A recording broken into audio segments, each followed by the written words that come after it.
जला इसलिए दी हूँ कि आपको थोड़ा सा अंदाजा चल जाए। और अब आप तो कि जब आप जल देते रहे तो 3 बार में जल दिया जाता है, यही वैदिक विधि है। थोड़ा सा जल की धार। हर हर महादेव, जय भोलेनाथ। नमस्कार, मैं साधना पांडे मार्गदर्शन पे आपका स्वागत करती हूँ। दोस्तों, आज मैं बात करने वाली हूँ मकर संक्रांति के सबसे बड़े दान और पूजा विधि के बारे में। क्या करना है पूजा, कैसे करना है और किन चीजों के दान के बिना हमारी मकर संक्रांति अधूरी होती है। तो चलिए स्टेप बाय स्टेप मैं उन चीजों को आपको बता देती हूँ। तो देखिए, सर्वप्रथम जो हमें करना है वो करना है भगवान सूर्यदेव की आराधना और पूजा। सूर्यदेव की आराधना और पूजा में कौन कौन सी चीजें डालनी है, क्योंकि देखिए मकर संक्रांति यानी कि आज जो है वो सूर्यदेव शनिदेव की राशि में जाते हैं, तो इसलिए बड़ा विशेष हो जाता है आज के दिन। क्योंकि आप तो जानते हैं पूरे वर्ष जो है ऐसी मान्यता है कि शनिदेव का जो दिन होता है शनिवार, उस दिन उड़द इत्यादि नहीं खाते हैं, और रविवार का जो दिन होता है उस दिन अदरक उड़द ये सब नहीं खाते हैं। लेकिन आज का ऐसा संयोग होता है, दिन हम दोनों ही चीजें खाते हैं, और इनके बिना हमारी पूजा, हमारी प्रार्थना, हमारी सारी चीजें अधूरी होती हैं। तो क्या क्या करना है, कैसे करना है? सर्वप्रथम सूर्य आराधना करनी है। सबसे पहले जो होगा वो स्नान होगा। स्नान के बाद जो है हम दान करेंगे। दान में क्या चीजें कैसे करना है और कौन कौन सी सावधानियां रखनी है वो चीजें मैं पहले बता चुकी हूँ। यदि आप वीडियो नहीं देखे हैं दोस्तों तो एक बार वीडियो को चेक कर लीजिए। मैं डिस्क्रिप्शन में प्रयास करूंगी कि लिंक डाल दूं, नहीं तो चैनल पे जाकर के आप सारी वीडियो को चेक कर सकते हैं। तो चलिए, वीडियो अच्छी लगे तो लाइक कीजिएगा और चैनल को सब्सक्राइब फटाफट कर लीजिएगा, क्योंकि इस तरह की जानकारियां आपको आगे भी बहुत बहुत अच्छी मिलने वाली है। मेरी समझ से तो बहुत अच्छी होती है। मुझे लगता है कि साफ सुथरी और सटीक जानकारियां यदि मिल जाए तो लोग भ्रमित होने से बचे। अच्छा देखिए, भ्रमित से मुझे एक चीज याद आ गई। बहुत सारे लोगों का ये प्रश्न है कि मकर संक्रांति रविवार को पड़ रही है, तो ऐसे में क्या करें, खिचड़ी बनाए या नहीं? तो बिल्कुल बनेगी, क्योंकि एक चीज समझिए आप कि रविवार का हो या फिर खिचड़ी आज का प्रमुख जो है व्यंजन है, बनता ही बनता है। दूसरी चीज कि रविवार को पड़ रहा है तो नए कपड़े पहने या नहीं। अब देखिए, बार बार कहती हूँ ना, वार से बड़ा त्योहार होता है, और आज वार विशेष की मान्यता नहीं होगी। आज मकर संक्रांति है तो आज उसी की मान्यता होगी। तो मकर संक्रांति के दिन आप दान भी करेंगे, न्यू कपड़े भी पहनेंगे, जो मकर संक्रांति का नियम होता है वो सब लेंगे। जैसे कि आप तो ये जानते हैं कि विवाह यदि मंगलवार में होता है तो भी येलो सिंदूर पड़ता है, सारे नए कपड़े पहनते हैं, चाहे वो मंगलवार हो, रविवार हो या फिर अन्य कोई भी वार हो। तो इसी तरह से जब कोई बड़ा दिन होता है, बड़ी विशेष तिथियां होती हैं, जैसे कि त्योहार ले लीजिए या कोई बड़ा अवसर, जब विशेषकर विवाह की बात कर रही हूँ, तो ऐसे में तिथि विशेष का दोष नहीं होता है। उन चीजों का मान्यता होता है जो आज प्रमुखता से मनाया जाता है। तो आज मकर संक्रांति की मान्यता है, नए कपड़े या फिर खिचड़ी सब कुछ आप बना और कर सकते हैं। तो चलिए, वीडियो अच्छी लगे तो आप शेयर भी जरूर किया करें, क्योंकि जानते हैं एक मतलब हम जब दूसरे के काम आते हैं तो हम तो वैसे ही भगवान के प्रिय बन जाते हैं, क्योंकि अपने लिए तो सभी कहते हैं अपने जिए तो क्या जिया। जब दूसरों के लिए जीते हैं ना तो भगवान के नजर में भी हमारा बहुत बढ़ जाता है। तो चलिए अब विशेष बात कर लेती हूँ मैं, सूर्य आराधना कैसे करनी चाहिए। सूर्य देव को जल देने के लिए सबसे पहले जो भी पात्र है, यदि घर में तांबे का पात्र है तो ले लें, पीतल का है तो वो ले लें, जो भी पात्र आपको सुलभता से मिल जाए आप उसे ले लें और सूर्य देव की आराधना करें। देखिए, सूर्यदेव की आराधना में विशेषकर लाल फूल का बड़ा महत्व होता है। आज रविवार है तो आप लाल वस्त्र पहने तो बहुत ज्यादा शुभ और श्रेष्ठ परिणाम की प्राप्ति होगी। नहीं है लाल वस्त्र तो कोई बात नहीं, जो कपड़े पहने हैं आप पहने रहिए। 1 लोटा जल, सभी को पता है कि सूर्य आराधना में यदि गंगा जल आज मिला लेते हैं, विशेषकर यदि वो लोग जो लोग की नदी के तट पे हैं स्नान करेंगे और आज सूर्य को नदी में खड़े खड़े जल देते हैं, तो उसकी विशेषता ही अपनी बहुत अधिक बढ़ जाती है। तो चलिए देख लीजिए कि सूर्यदेव की आराधना के लिए कौन कौन सी चीजें आज जरूर पड़ेंगी। देखिए, ये डब्बा मैं रखी हूँ जिसको कि बाहर ही रख देती हूँ, जिसको कि धूप बारिश कुछ भी रहे तो मुझे चीजें आसानी से मिल सके। तो प्रतिदिन तो नहीं, लेकिन आज मकर संक्रांति का दिन है तो थोड़ा सा हल्दी भी सूर्य भगवान के जल के लोटे में आप सभी अवश्य डालिएगा, और थोड़ा सा लाल चंदन या फिर रोली, ये हमारे पास जो है वो लाल चंदन घिसने वाला है, तो मैं आपको रोली डाल करके ही बता रही हूँ। आज के दिन देखिए, अक्षत और काले तिल भी सूर्य नारायण को जरूर समर्पित किए जाते हैं, तो अक्षत और काले तिल आज के दिन समर्पित कीजिएगा। लाल पुष्प यदि आपके पास है। अच्छा हाँ, पिछली बार मैं ये डब्बा दिखाई थी तो आपकी बहुत सारी कंप्लेन थी कि दीदी हमको दिखाई नहीं आप क्या। तो देखिए, छोटी कुछ विशेष नहीं रखी हूँ, बस छोटी छोटी चीजें हैं। ये जनेऊ है, थोड़ा सा काले तिल है, और ये सुपारी वगैरह है जो कि पूजा वूजा में प्रयोग आती है। तो कुछ बहुत विशेष नहीं रखी हूँ। पिछली बार आप लोग बोल रहे थे कि दीदी आप दिखाई नहीं कि आप इसमें क्या रखी हैं डिब्बे में। तो ये बस बाहर पड़ा रहता है जब मैं बाहर कोई पूजा, जैसे तुलसी जी की पूजा, सूर्य देव की आराधना, तो ये आसानी से मुझे मिल जाता है। तो ये सारी चीजें डाल करके और सूर्य भगवान को जल देंगे। तो अब चलिए देखिए जल में क्या और कैसे पूजा किया जाता है, जल कैसे दिया जाता है, वो मैं आपको बता देती हूँ। देखिए मैं बता रही हूँ जिस तरह से, उस तरह से आप ध्यान दीजिए। सबसे पहले यदि सूर्य देव को अर्घ दे रहे हैं और नीचे स्थान नहीं है, सबके पैरों में लगने वाला है, तो कोई भी बर्तन रख लें। उसके बाद देखिए सूर्य देव को जल देते समय हमेशा हाथों की मुद्रा का ध्यान दीजिए।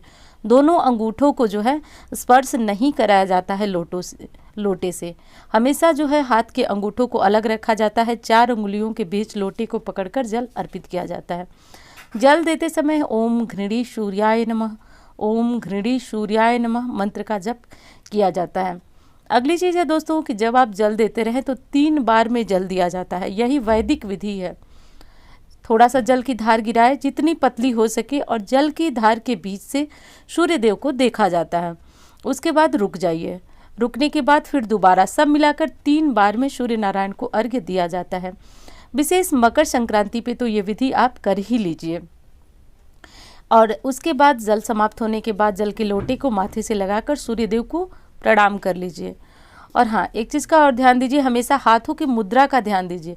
हाथों के अंगूठों को अलग रखिए, 4 उंगलियों के बीच में लोटे को पकड़िए और तब सूर्य नारायण को जल दीजिए। इससे जो है पुण्य दुगना हो जाता है, और मकर संक्रांति जैसे विशेष मौके पे तो और भी दुगना हो जाता है। तो ऐसा ज़रूर कर लीजिएगा। आप सभी सूर्य देव को अर्घ आज के दिन ज़रूर दीजिएगा। ब्रह्म मुहूर्त में आप नहाते हैं तो ब्रह्म मुहूर्त में ही दे लीजिएगा।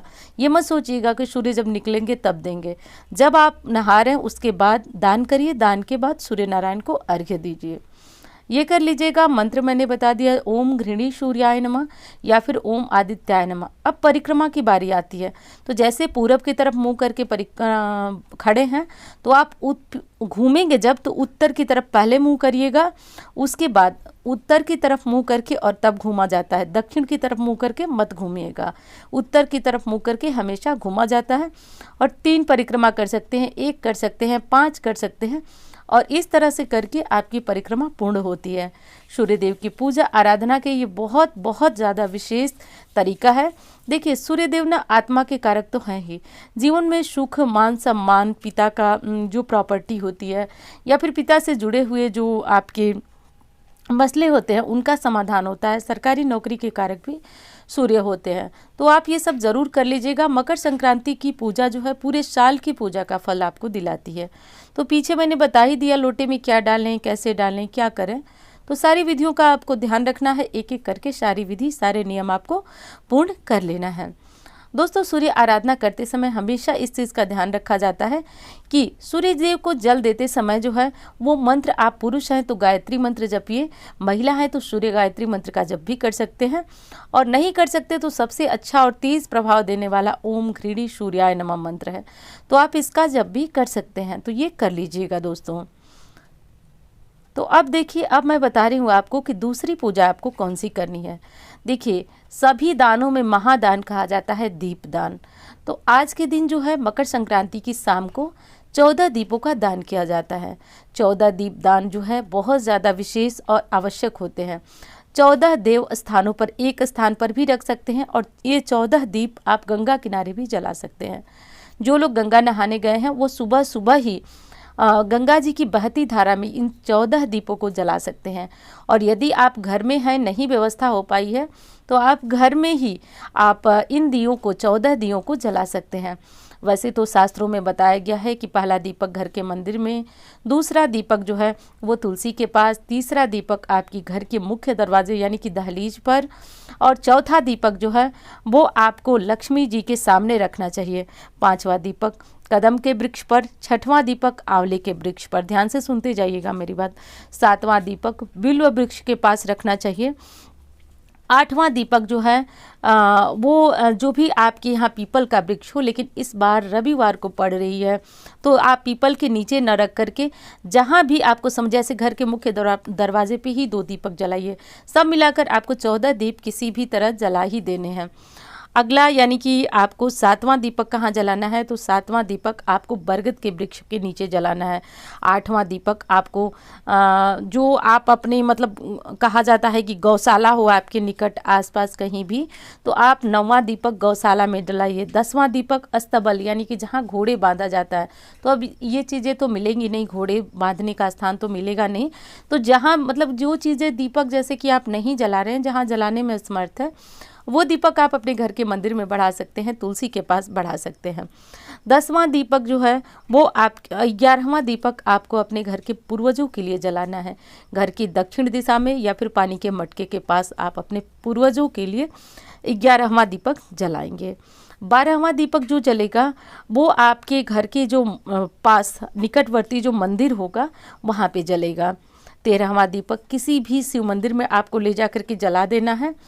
और 14वां और अंतिम दीपक जो कि मैंने बताया कि माँ गंगा के नाम से जलेगा, ये 14 दीपक आप चाहें तो किसी भी मंदिर में जला सकते हैं या फिर गंगा माँ के पास जला सकते हैं। तो गंगा माँ के पास कैसे जलाना है, तो जो लोग गंगा जी के पास हैं गए हैं स्नान के लिए तो वो तो जला के सुबह सुबह ही चले आएंगे, लेकिन जो लोग नहीं गए हैं गंगा जी के जैसे कि आज स्नान घर में किए हैं, वो लोग एक बर्तन में पानी लेंगे, जैसा कि मैं आपको अभी आगे दिखाने वाली हूँ कैसे घर पे ही गंगा दीपदान का आपको असर मिलता है, पुण्य मिलता है। दोस्तों कहा भी गया है कि मन चंगा तो कठौती में गंगा। पूजाएं जो है होती हैं वो भाव की होती हैं। कहा भी गया है कि भगवान भावग्राही हैं और उनकी पूजा भाव से करने पे बहुत सारे पुण्य फलों की प्राप्ति होती है। तो देखिए दीपक जलाने का एक तरीका मैं आपको बता रही हूँ ना, जो गोल बातियाँ होती हैं उनको थोड़ा सा फैला करके डालेंगे तो इससे दीपक जल्दी ठंडा नहीं होता है और साथ साथ एकदम जड़ से जमा रहता है। आज का दीपक जो है वो तिल के तेल का जलेगा। दीपक जलाने के बाद सभी दीपकों को थोड़ा थोड़ा सा पानी से इनको जैसे आप आचमनी कराते हैं ना, करते हैं उस तरह से कर लेना चाहिए, वो मैं आगे आपको बताऊंगी। कुछ स्थानों पर दीपदान करने से पहले जो है वो काले तिल सफ़ेद तिल भी डाले जाते हैं, परंतु हमारे यहाँ जो है वो सिर्फ तिल के तेल से दीपक प्रज्वलित किए जाते हैं। तो ये ध्यान रखिए, दीपक सभी गोल बाती का लगा दीजिएगा। पीपल के वृक्ष के पास आज रविवार है तो मत जाइएगा, बरगद के पास जो है आप जाकर जला सकते हैं, ये सब ध्यान रखिएगा। और हाँ, जितने भी देव वृक्ष है ना, उनको कहा गया है कि आज के दिन मकर संक्रांति स्नान दान का पुण्य दिन माना गया है। इनको जितने भी देव वृक्ष हैं इनकी पूजा आराधना और 14 दीप दान का तो अपना अलग ही महत्व है।